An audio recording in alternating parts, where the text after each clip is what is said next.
მოგესალმებით ყველას, მადლობას მოგახსენებთ ყურადღებისთვის. მოგლედ შევეხები იმ ძირითად საკითხებს, რომლებიც არის გამახვილებული ყურადღება პრემიერის მიერ, კანდიდატის მიერ წარმოდგენილ პროგრამაში. ძირითადად ჩვენი სამინისტროს მიმართულებით ჩვენ მუშაობთ რამოდენიმე მიმართულებით, ეს არის საინვესტიციო და ბიზნეს გარემო, ეს არის საგარეო ვაჭრობა და საერთაშორისო ეკონომიკური ურთიერთობები.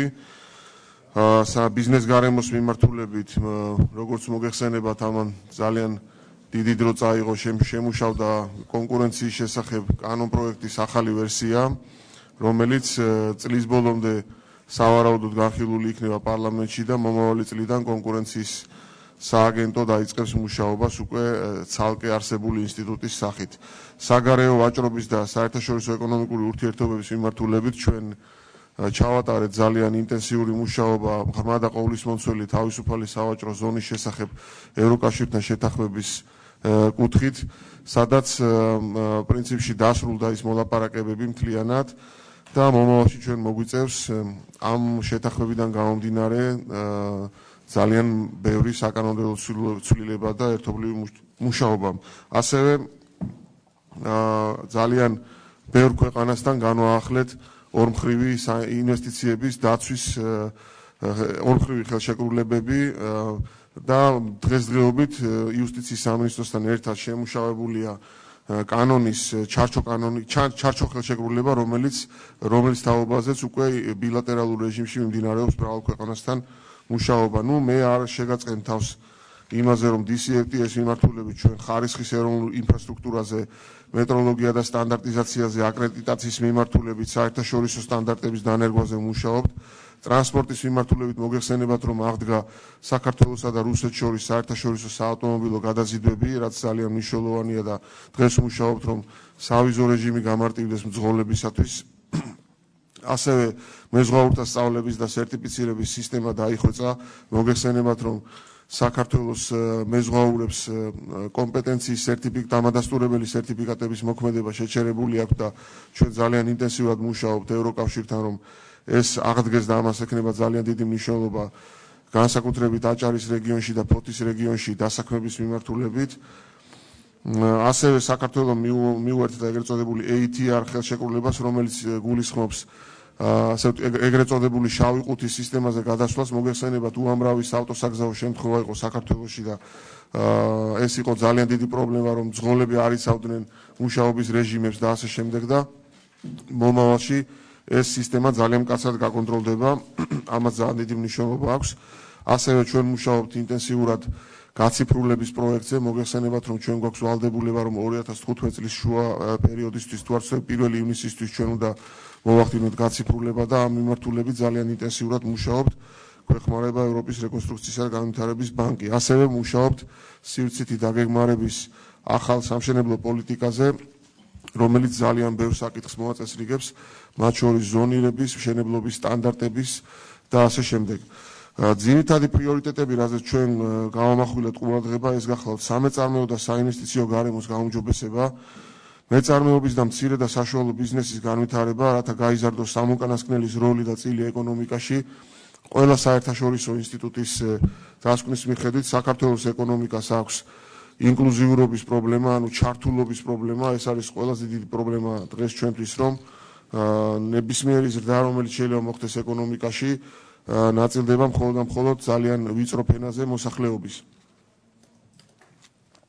ამიტომ ჩვენ ვფიქრობთ, რომ ნომერ პირველი პრიორიტეტი ქვეყანაში უკაცრავად დღეს არის მეწარმეობის განვითარება და დამწყები ბიზნესების დაფინანსების მექანიზმების, ინსტიტუციონალური მექანიზმების შექმნა.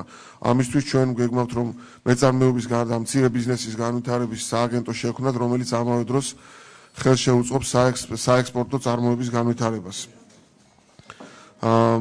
კონკურენციაზე მოგახსენეთ უკვე. ასევე ჩვენთვის ძალიან მნიშვნელოვანია, ერთ-ერთი უმნიშვნელოვანესი პრიორიტეტია სტაბილური და პროგნოზირებადი გარემოს შექმნა. ამ მიმართულებით ჩვენ გვეგმავთ, რომ დავგეგმოთ სპეციალური ნორმატიული აქტის საფუძველზე ჩვენ შემოვალთ ამ ინიციატივით დარგობრივი ეკონომიკის კომიტეტთან ერთად რეგულირების გავლენის შეფასების სისტემის დანერგვა. ანუ ნებისმიერი ეკონომიკური ინიციატივა, საკანონმდებლო ინიციატივა თუ ნორმატიული ინიციატივა, რომელიც კი შეიძლება იქნას მიღებული და რომელმაც კი შეიძლება გავლენა მოახდინოს სამეწარმეო გარემოზე, მისი რაოდენობრივი ეფექტი წინასწარ უნდა იქნას შეფასებული და ამ სისტემის დანერგვას ჩვენ ძალიან დიდ მნიშვნელობას ვანიჭებთ. ვაჭრობის დაცვის ინსტრუმენტები მოგეხსენებათ, რომ ჩვენს სამინისტროში შემუშავდა ეგრეთ წოდებული safeguard-ის კანონმდებლობა, რომელიც ითვალისწინებს ადგილობრივი წარმოების დაცვას, მაგრამ ხაზი მინდა გაუსვა, ეს კანონმდებლობა არის მთლიანად შესაბამისობაში საერთაშორისო ვაჭრობის ორგანიზაციის მოთხოვნებთან და დაწერილია უფრო მეტსაც გეტყვით მათი, ასე ვთქვათ, პირდაპირ საერთაშორისო სავაჭრო ორგანიზაციიდან წამოსული ძალიან სერიოზული რჩევების მიხედვით. ჩვენ მქონდა ამ კანონმდებლობის განხილვა ევრობანკის წარმომადგენლობასთან, მათ აღვიქვეს ასევე, რომ საკუთარ შენიშვნებს მოგვაწვდიან და უახლოეს პერიოდში მათი შენიშვნების გათვალისწინებით წარმოდგენილი იქნება ეს კანონპროექტი პარლამენტში განხილვისათვის. საჯარო და კერძო სექტორებს შორის ურთიერთობა. ჩვენ ვფიქრობთ, რომ ეს არის კიდევ ერთ-ერთი ძალიან მნიშვნელოვანი პრიორიტეტი, რომლის გარეშეც ქვეყნის ინფრასტრუქტურული განვითარება იქნება შეუძლებელი. ჩვენ მუშაობთ მთიანი რეგიონების განვითარების გენერალური გეგმის შექმნაზე.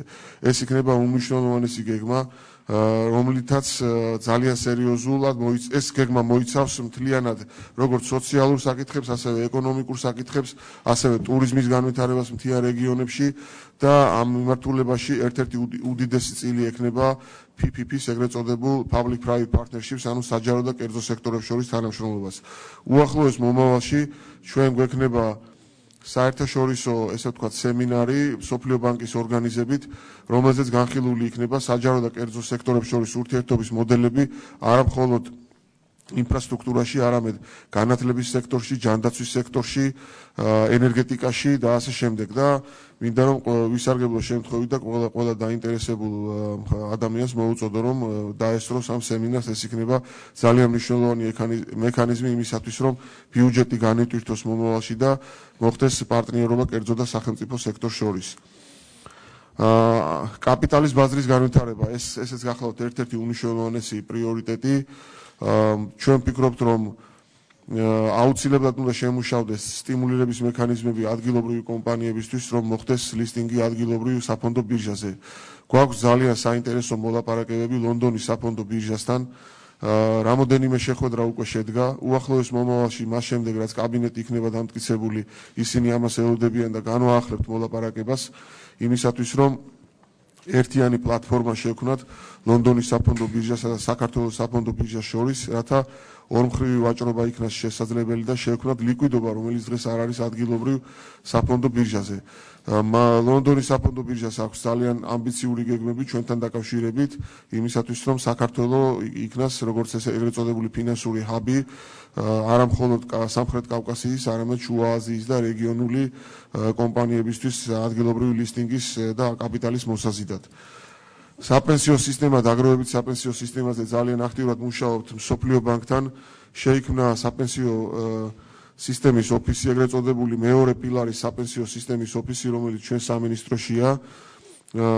ამ სისტემას ექნება უდიდესი მნიშვნელობა ადგილობრივ ვალუტაში გრძელვადიანი რესურსის აკუმულირებისთვის და მომავალი წლიდან ჩვენ უკვე შემოვალთ კონკრეტული საკანონმდებლო ინიციატივებით და ინსტიტუციონალური რეფორმებით, რათა მოხდეს დაახლოებით 2 წლიანი გეგმა გვაქვს გაწერილი, რათა მოხდეს მთლიანად იმ ინფრასტრუქტურის ჩამოყალიბება და იმ საკანონმდებლო ჩარჩოს ჩამოყალიბება, რომელშიც ეგრეთ წოდებულმა დაგროვებითი, სავალდებულო დაგროვებითმა საპენსიო სისტემამ უნდა იმუშაოს.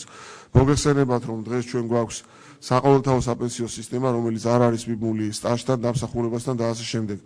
ეს არის ეგრეთ წოდებული ნულოვანი პილარი, ჩვენ გეგმავთ, რომ დაგვეგმოთ მეორე პილარი, ეგრეთ წოდებული, რომელიც იქნება დაფუძნებული სავალდებულო შენატანებზე და რომელიც ძალიან ბევრ აღმოსავლეთ ევროპის ქვეყანაში მოქმედებს და სამხრეთ ამერიკის ქვეყნებში მოხდა პირველად პიონირება ეგრეთ წოდებული ამ სისტემის.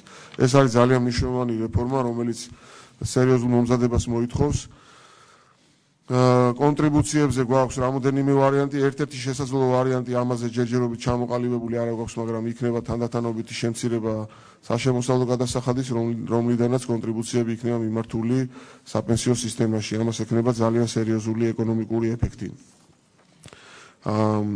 ეს არის მოკლედ, რაც მინდოდა რომ მეთქვა თქვენთვის, სადვარ შეკითხვებისთვის, დიდი მადლობა ყურადღებისთვის.